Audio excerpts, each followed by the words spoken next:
Vous voulez être riche? Ne créez pas d'entreprise. Pas tout de suite. On vous a vendu le « lance ta boîte » comme raccourci vers la liberté. La vérité, sans compétences, réseau et marché validé, c'est surtout un raccourci vers l'échec. Si votre objectif est l'indépendance financière, le plan commence ailleurs. Dans cette vidéo, vous allez voir 6 étapes concrètes, adaptées à la réalité française, pour construire des revenus solides, tester vos idées sans vous brûler les ailes, puis seulement lancer une entreprise qui a des chances de marcher. Pas de promesses magiques, du pratique, du mesurable, du duplicable. Restez jusqu'à la fin. Vous repartez avec une méthode claire pour passer de 0 à votre premier euro validé.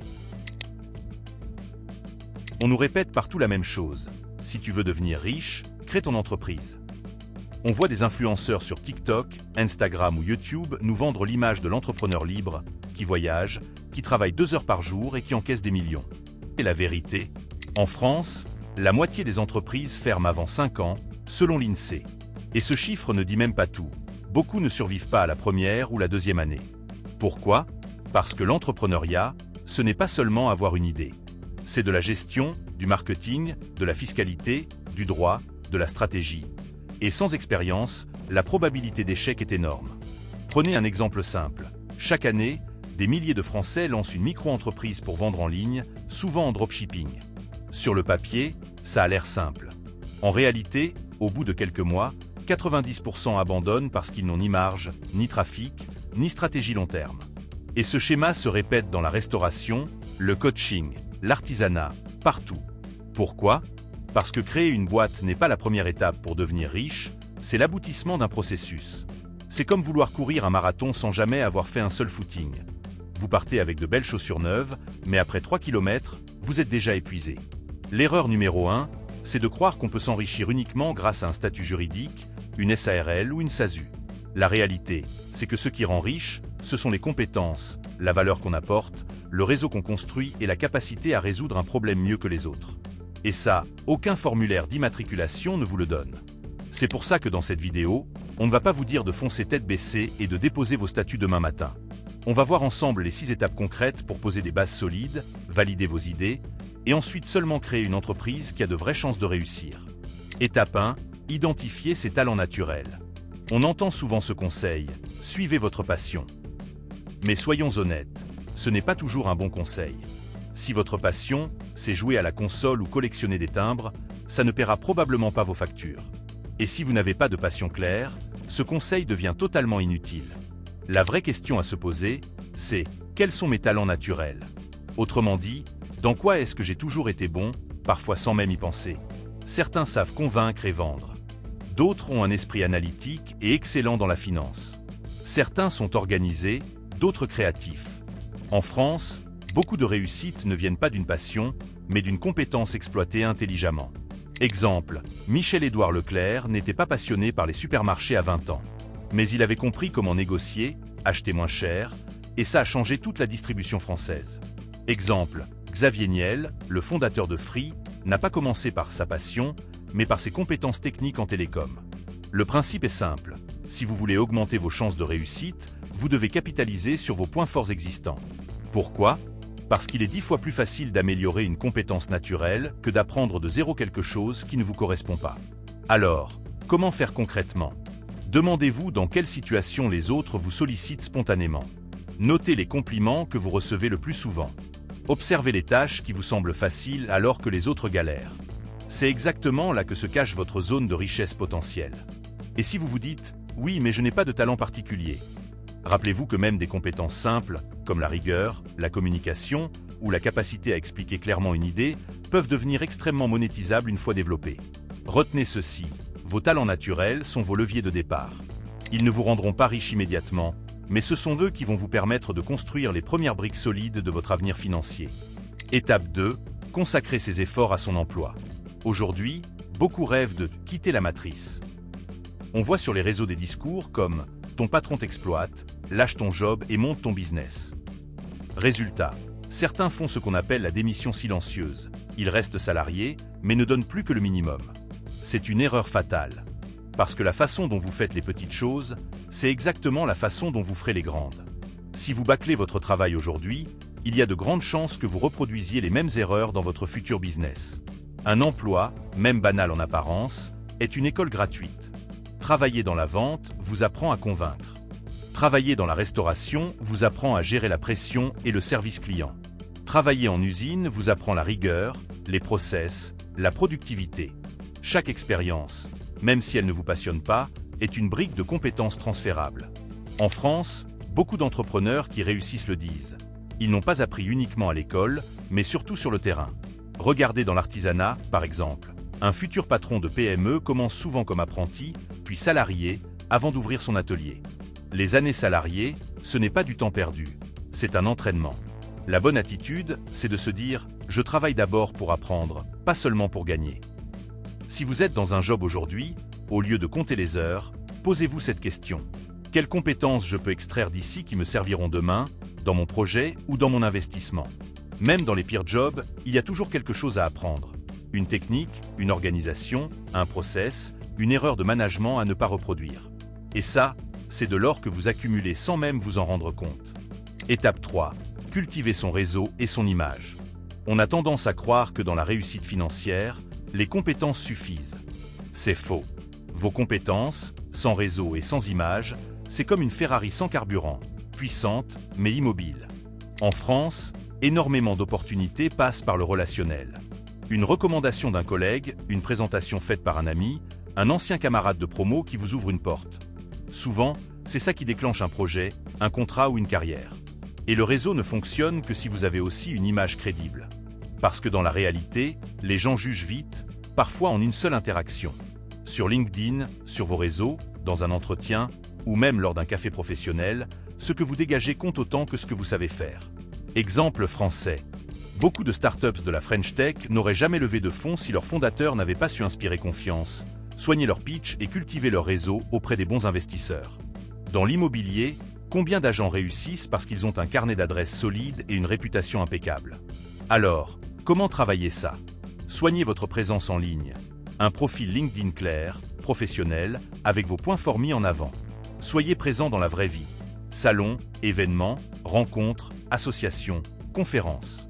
Intéressez-vous sincèrement aux autres. Beaucoup cherchent à se vendre sans écouter.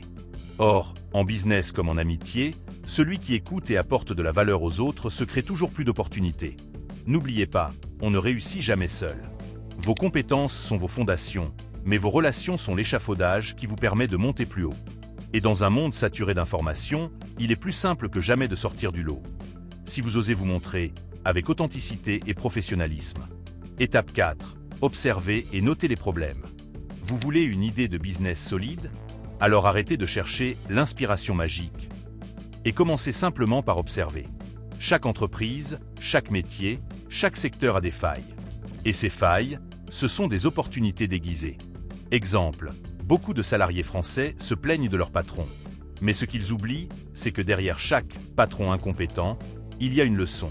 Mauvaise organisation, opportunité de créer une solution plus efficace. Un service client catastrophique, opportunité d'offrir mieux. Produit qui ne correspond pas aux besoins, opportunité d'innover. C'est exactement ce qu'ont fait certaines des plus grandes réussites françaises. Blablacar est né parce que les trains et les bus étaient chers et pas toujours pratiques. Doctolib est né parce que prendre rendez-vous chez un médecin était un cauchemar. Back Market est né parce que le marché du reconditionné était mal organisé et manquait de confiance.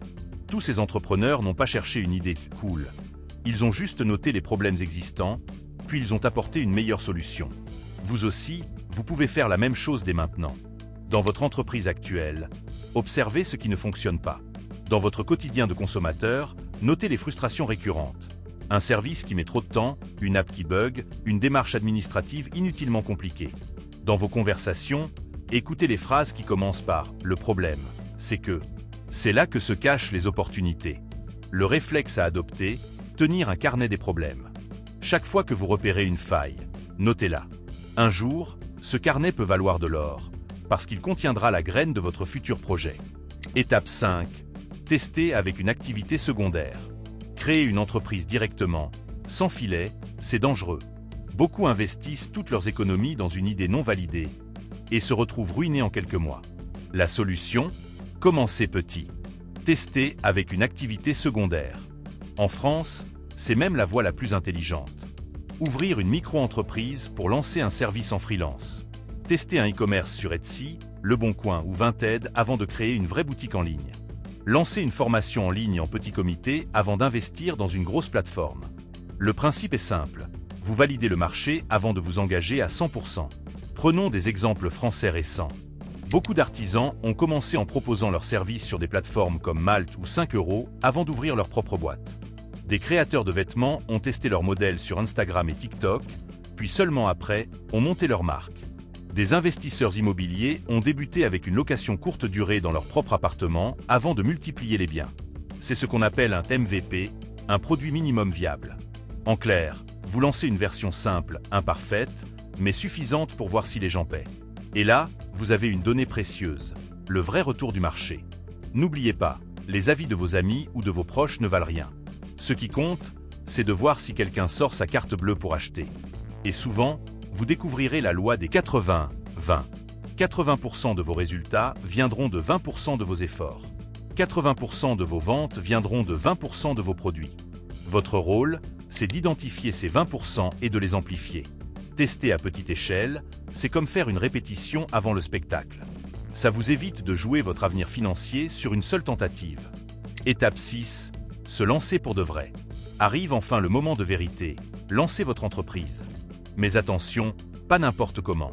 Ce n'est pas le statut juridique qui va faire de vous un entrepreneur à succès. C'est le fait d'arriver armé, avec des compétences, un réseau, un marché validé et une stratégie claire. La plupart des échecs viennent d'entreprises lancées trop tôt, avec des fondateurs qui n'avaient ni spécialité, ni différence, ni préparation. Résultat, beaucoup se découragent et abandonnent après quelques mois. Si, au contraire, vous avez suivi les étapes précédentes, vos chances de réussite explosent. Vous savez déjà où sont vos talents naturels. Vous avez acquis des compétences dans vos expériences passées. Vous avez un réseau et une image qui inspirent confiance. Vous avez observé des problèmes et noté des solutions. Vous avez testé votre idée à petite échelle et trouvé ce qui fonctionne. À ce moment-là, créer une entreprise devient un amplificateur. Vous ne partez plus dans le vide. Vous partez avec un plan, une preuve et un marché qui attend votre solution. Exemple français. Free n'a pas bouleversé la téléphonie par hasard. Ils avaient déjà validé leur modèle avant de l'élargir. Michel et Augustin ont commencé par vendre leurs premiers biscuits dans quelques magasins avant de conquérir tout le pays. De nombreuses startups de la French Tech ont testé leur concept sur un petit segment avant de lever des millions. Le message est simple. Ne créez pas d'entreprise pour créer une entreprise. Créez-la quand vous êtes prête à apporter de la valeur, à grande échelle. À partir de là, tout change. Vous n'êtes plus un simple salarié ou un testeur, vous êtes un entrepreneur qui a des bases solides, une vision et un produit ou service validé par le marché. Maintenant, récapitulons. Devenir riche en France ne commence pas par la création d'une entreprise. Ça commence par vous, vos talents naturels, vos compétences, votre réseau, votre capacité à observer et à résoudre des problèmes, et surtout, votre discipline à tester vos idées avant de foncer. L'entrepreneuriat n'est pas la première marche, c'est la dernière étape du processus. Et si vous respectez ces 6 étapes, vous aurez quelque chose que 90% des créateurs n'ont jamais, des bases solides. Rappelez-vous, vos talents sont vos leviers. Votre emploi actuel est une école. Votre réseau est un accélérateur. Les problèmes que vous voyez chaque jour sont des opportunités. Vos tests sont votre bouclier contre l'échec. Et seulement après, votre entreprise devient votre tremplin. Si vous voulez réellement construire votre liberté financière, ne vous laissez pas piéger par les raccourcis magiques des réseaux sociaux. Construisez, pas à pas, un plan solide et duplicable. Alors, si vous voulez passer de la théorie à la pratique, assurez-vous de vous abonner maintenant, d'activer la cloche et de laisser un commentaire. Parce que la liberté financière ne commence pas demain, elle commence aujourd'hui, avec une première action concrète.